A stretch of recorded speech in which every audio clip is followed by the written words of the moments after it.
কেমন আছো সবাই? আজ চলে এসেছি তোমাদের কাছে আবার নতুন একটা রেসিপি নিয়ে। আর আজকের রেসিপির মূল ইনগ্রিডিয়েন্টস হলো কিছু মশলা।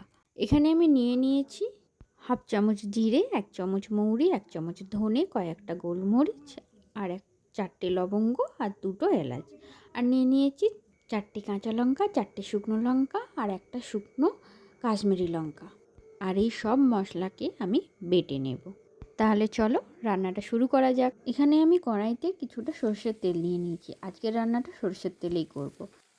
সরষের তেলটা একটু গরম হলেই এর মধ্যে আমি কেটে রাখা পেঁয়াজটা দিয়ে একটু ভেজে নেব। একটু ভাজা ভাজা হলেই এর মধ্যে আমি দিয়ে দিচ্ছি আগে থেকে থেতো করে রাখা রসুন। এই রসুনটা দিয়েও আমি একটু পেঁয়াজের সাথে ভালো করে ভেজে নেব। এবার পেঁয়াজ আর রসুনটা একটু ভাজা ভাজা হয়ে গেলেই এর মধ্যে দিয়ে দেবো ওই বাটা মশলাটা, মানে জিরে ধরে মৌরি বাটাটা, আর দিয়ে দেব আদা বাটা। এবার এই মশলাগুলো পেঁয়াজের সাথে বেশ ভালো করে একটু কষিয়ে নেব। মশলাগুলো একটু ভাজা ভাজা হলেই এর মধ্যে আমি দিয়ে দিচ্ছি লঙ্কা বাটা, আর তার সাথে দিয়ে দিচ্ছি টমেটো পেস্ট। এবার এই মশলাগুলোকে একদম কম আঁচে ভালো করে কষাতে হবে। যতক্ষণ না তেল ছাড়ছে ততক্ষণ আমি মশলাটাকে বেশ ভালো করে কষাবো।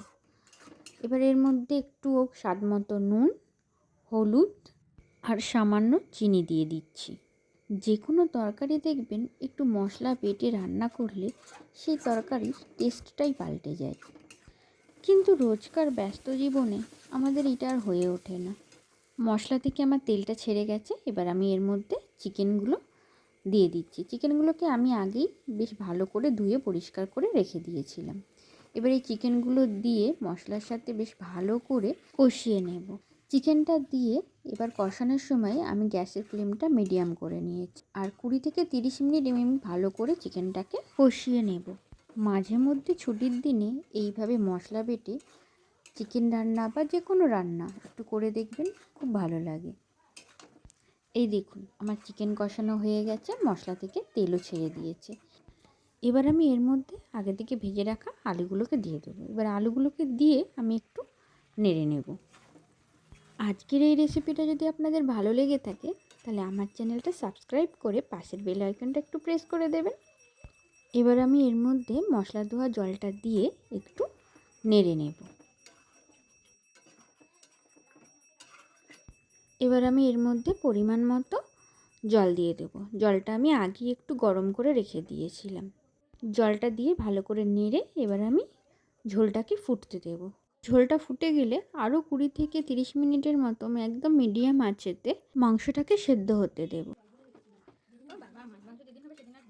আমার রান্না একদমই শেষের দিকে। মাংস আলু দুটোই সেদ্ধ হয়ে গেছে, ঝোলটাও কমে গেছে। এবার নামানোর পালা। আপনারা যেমন ঝোল বা গ্রেভি খাবেন সেরকমই আপনারা রাখবেন। নামানোর আগে একটু গরম মশলা ছড়িয়ে দিয়ে আমি এবার নামিয়ে নেব। আমার ভিডিওটা যদি ভালো লেগে থাকে তাহলে লাইক, কমেন্ট আর শেয়ার করতে কিন্তু ভুলবেন না। আপনারাও সকলে খুব ভালো থাকবেন।